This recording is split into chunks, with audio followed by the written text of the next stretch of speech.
Okay, it's not all about me, but to lock into my rather astounding journey, you need to understand some background to put the story I'm about to tell you in some kind of context. I released my first album in 1978 on the Kingsway Music label, and then more followed, releasing a new album every 2 to 4 years until I reached a grand total of 10.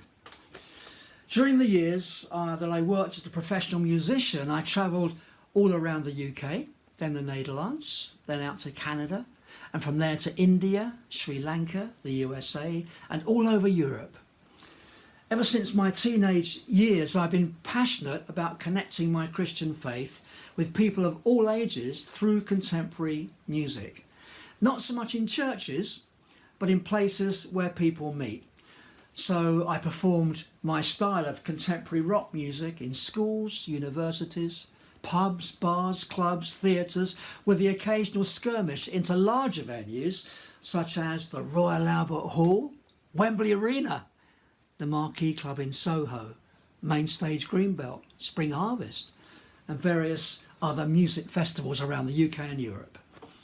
I found myself singing to audiences ranging from less than 100 to several thousand.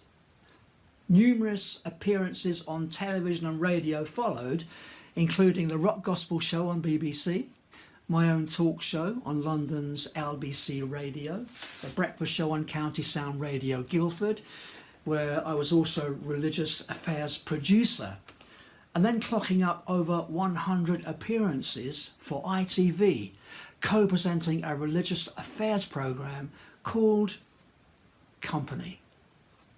I was even shortlisted to present songs of praise, but I don't like to admit that too much, but I was picked at the post by someone else who still presents from time to time.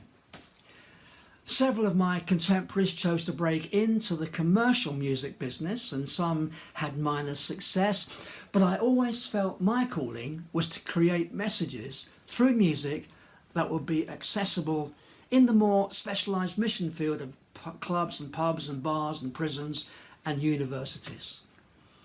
Over the 20 or so years that I was on the road, I performed to tens of thousands of young people all over the world, often performing in more than 100 concerts a year. It wore me out. Schools work has become known as the forgotten mission field. But I was involved in schools work a lot. A typical school's mission would involve taking lessons on anything from current affairs to sex education, obviously not preaching at the kids, but taking an educational approach. The doors were flung wide open. Hundreds of schools around the UK and Europe welcomed me in. It was an amazing opportunity. After a typical week-long mission, we'd organise a concert performance, inviting people to this event to hear my Christian story and how the good news of Jesus can transform our lives and our world. And we saw thousands of young people giving their lives to Christ at these events. It's one of the great joys of my life, even today, when I receive emails and messages from people who made that commitment all those years ago and are still moving forward in their Christian faith. What a joy! I'd like to say a big thank you to those who travelled with me during those years, helping me with PA systems, lighting rigs, media presentations, big screen presentations, including Richard Moyes, James Loring, Kevin Boo Boo Brown and Richard Baker. We drove tens of thousands of miles in our old long wheelbase Ford Transit. God bless them. So how did I end up going from all of that to all of this? Stay tuned.